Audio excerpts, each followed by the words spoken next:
1982, my friends. Amigos.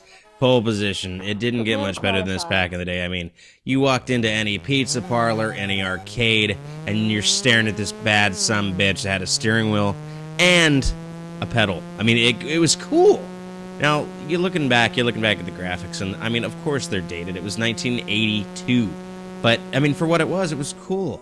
But then you had hard drive, and it kind of took it in a bit of a different direction. You had a lot slower action, I mean, as you can see. But also, they replaced them with really, really cool-looking polygons. Everybody's like, they don't look that cool anymore. They don't, but, you know, back in the day, polygons were what it was. It was what it was about. You know, and you're behind the wheel, too. I mean, kind of. You get the sense that you're in the first-person perspective of sorts. And you got to do a loop-de-loo. Loop-de-loo!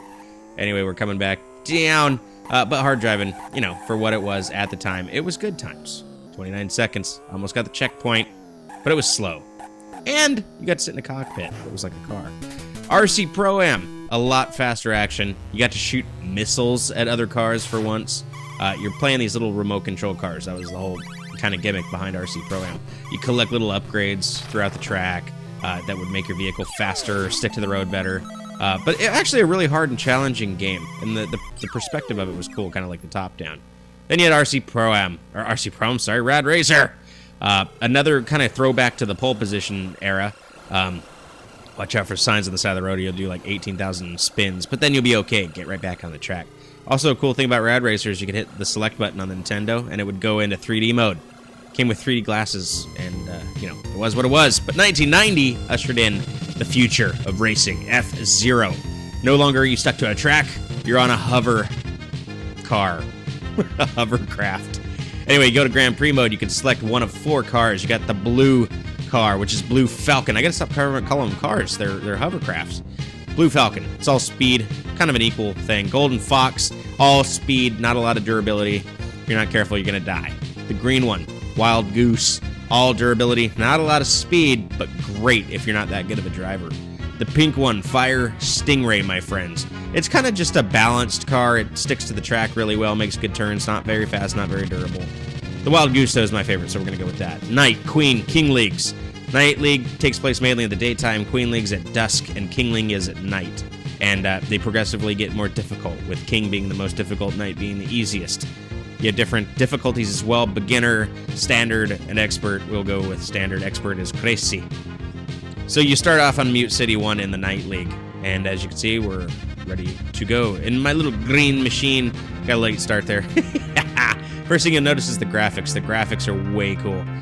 You know, and back in the day, this was the first game on the Super Nintendo that used Mode 7 scrolling, which was a really cool effect to kind of give that 3D look. Something that, you know, other games hadn't done yet. Another cool thing is it had jumps. Woo! Do a jump. I don't know. It's the little things that gets me, guys. So here I'm coming up on the Blue Falcon. So as you notice, my Wild Goose is not that fast, but it's very durable. And on the later tracks where it gets much more difficult, you're going to be glad you have a tank. And it's fast. I mean, you just got to know how to handle it, man. You just got to know what to do. If you go into that thing, it's kind of like a pit stop. So if you take any damage throughout the course, you can go in there. And that little flashy guy, that's the devil. Don't hit the devil, you'll explode. I don't know why they threw those in there, but they did. And it's a pain in the ass. So avoid those at all costs. These guys are just like right there. That guy is like a little non-player character. They just kind of get in your way. F-Zero is the bomb. Seriously, it was one of the first games I played on the Super Nintendo, and it blew me away. It kind of takes place in the future where this elite ruling class has created this kind of a race to entertain themselves. It's very dangerous. People die, creates a lot of competition. And you get a lot of these hot shots from around the galaxy that want to take part in this race for the women and the riches. It's a very loose story, but a really cool story. But after like an hour with F-Zero, you don't even care about the story anymore. You're just playing it for the race. So the graphics are nice. You can hear the music. The music is catchy as hell. It's good times. I still hum these songs to this day because I'm that kind of a nerd. I love F-Zero's music. I give it a perfect 10 on the music. The graphics, I give it a 9. You know, they weren't spectacular, but they were way better than anything else in the day. The control gets a 10 in my opinion. The control is awesome. Never before had a racing game blown me away that way with a controller. The Super Nintendo controller was built for this kind of game. You had the L and R buttons, so instead of just pressing left and right to make turns, you could press the L and the R as well. Don't watch out for the devil, son of a bitch. Watch out for the devil. And you hit L or R and it would turn you even more. So you could make more precision turns. You know, you really handle your brake and your acceleration, and you're gonna pwn this game in like a day. Seriously. But it gets challenging, don't get me wrong, amigos. By the time you're like halfway through the Queen League, you're starting to sweat bullets. And then King League will kick your ass. I mean, it's no joke. This game is awesome. Me and my brother used to actually do time trials with each other. It was good times. A lot of memories made. Need a little pit stop, get your energy back. Overall, amigos, I'd say that F-Zero on the Super Nintendo, watch out the devil, Super Nintendo warrants a good 9.5 out of 10. Honestly, this is one of the best games made for the Super Nintendo console at the time, and still holds up to this day. In fact, what prompted me to do this video review is that I just picked it up for 30 cents on the Wii U's console. It's the 30th anniversary home computer edition of F-Zero. If you guys have a Wii U, first place, baby, what you want.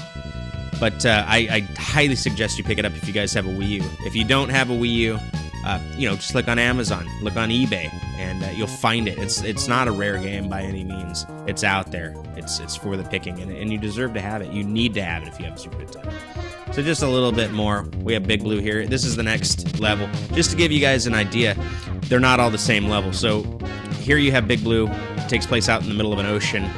The music's hot. This music's awesome. I'm telling you, this guy's a son of a gun. He's like totally in my way. That's one other thing, and maybe one of the only negative things I have to say about F-Zero is the AI can be a biatch. Like, these guys totally get up in your way. Like, they're not even, it's almost like they're not even out there to race. They're out there just to mess with you. And it just kind of like gets really annoying at times. You can see that guy's like totally on my ass, and then he bounces me out of the way. And that guy, I don't even know what he's there for. But it just gets a little weird, and you think that's bad. Wait till you hit, like we talked about the devil earlier, or the other non-player characters. They just kind of totally get in your way. It's like they're magnetized to you just to screw with you and mess up your day. As you can see, here's a later track. I think this is the last track of the Night League, and they just get very, very tricky. And I'm talking through this, so I'm not very good. Let's see. So anyway, yeah, and you can negotiate these corners, and they put different obstacles on there, so it never gets old. The turns get a lot tighter, as you can see.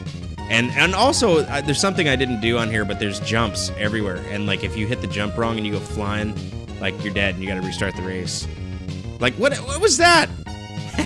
Jesus. Anyway, I'm Dave with AdventureAmigos.net, here reviewing F-Zero for the Super Nintendo Entertainment System, as well as the Wii U Virtual Console, which you get right now for 30 cents if you have a Wii U. So do it. Visit us at AdventureAmigos.net, like us on Facebook. Stay frosty. Adventure Amigos.